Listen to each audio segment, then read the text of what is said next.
because I am fearfully and wonderfully made. Your works are wonderful, I know that full well. My frame was not hidden from you when I was made in the secret place, when I was woven together in the depths of the earth. Your eyes saw my unformed body. All the days ordained for me were written in your book before one of them came to be.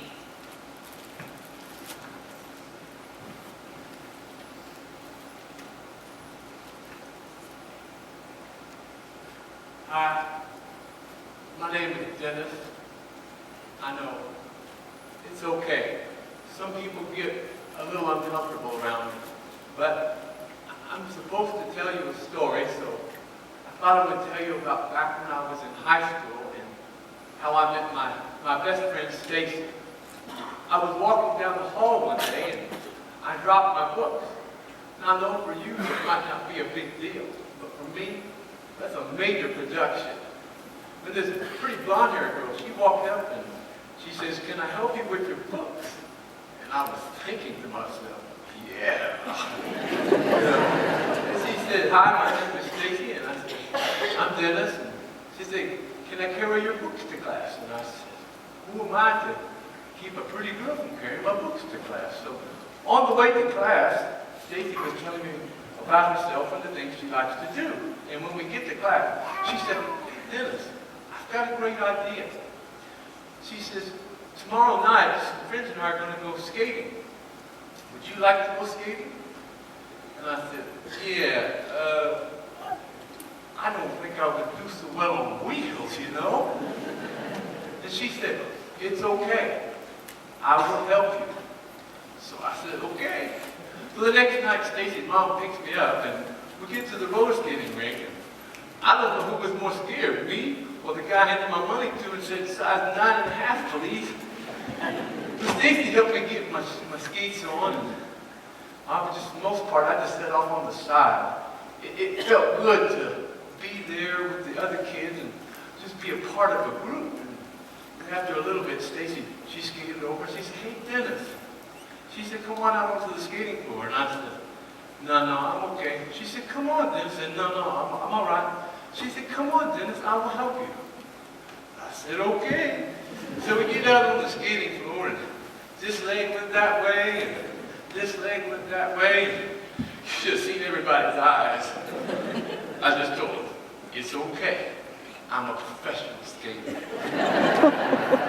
But with Stacy's help, I made it all the way around the skating rink twice. It was awesome. Later that night, Stacy's mom was going to drop me off, and before she gets out, she said, "Hey, Dennis, I've got another great idea." She said, "Tomorrow, we're going to have a cookout and go swimming at our house." She said, "Why don't you come on over and go swimming?" I said, "Yeah, Stacy." I said, "You see this body? It don't float." She said, "It's okay. I will help you." So I said, "All right." The next day, my mom dropped me off at Stacy's house, and we're all around back of the house.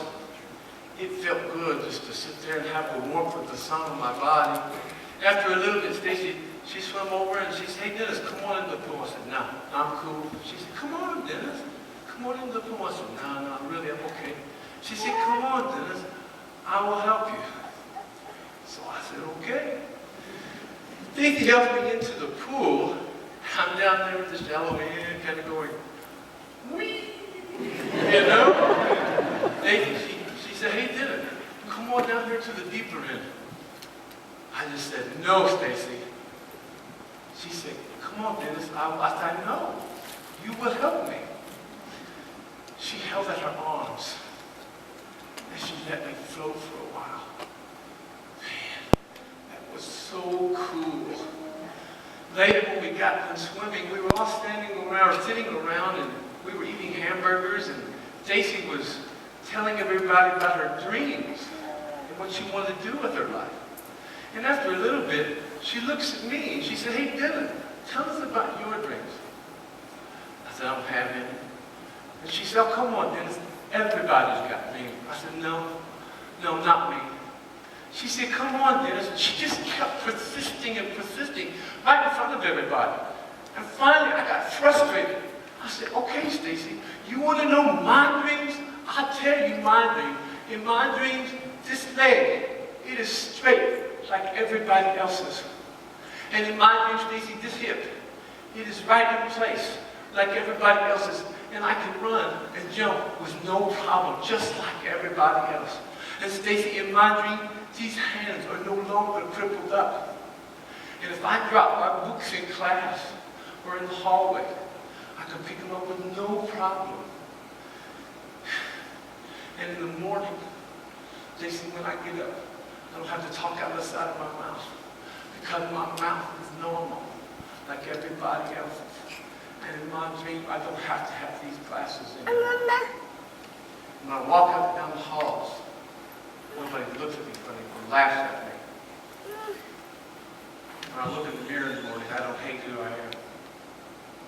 But that's just about when I realized it's just a dream. I will never forget what Stacy did. She looked me right in the eye.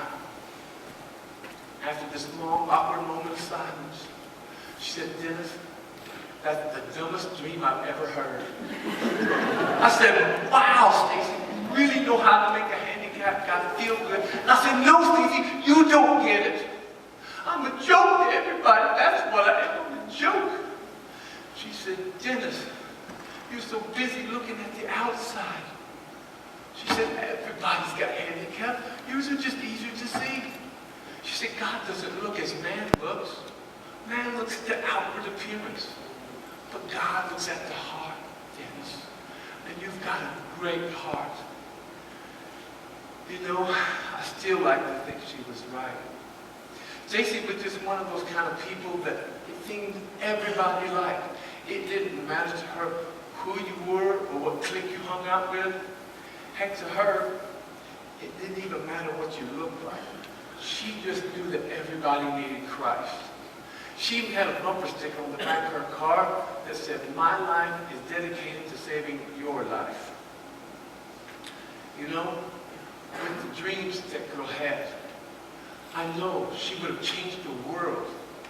She changed my life. You know, it's been almost 30 years now, and I still talk about Stacy. Although, as you may have noticed, it's in the past tense. You see, Stacy died in a car wreck our freshman year in college.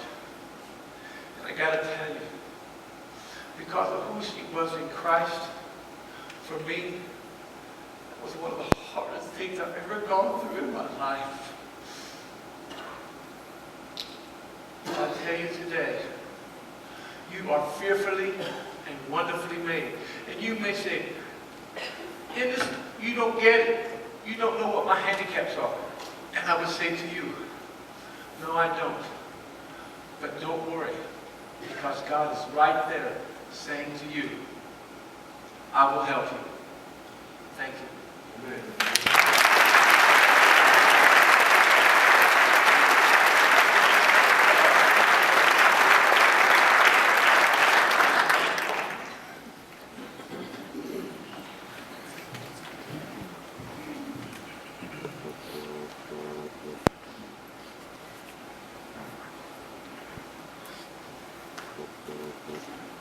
These hands, I remember the first time they picked up a bottle.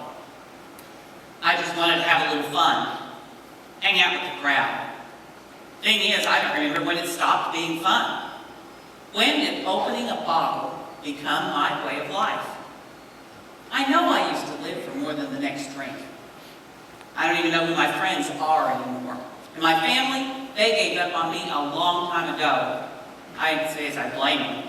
Still, it makes me so mad. How can I stop these hands? These hands have worked so hard. I get up earlier and earlier every day and end up staying longer and longer each evening.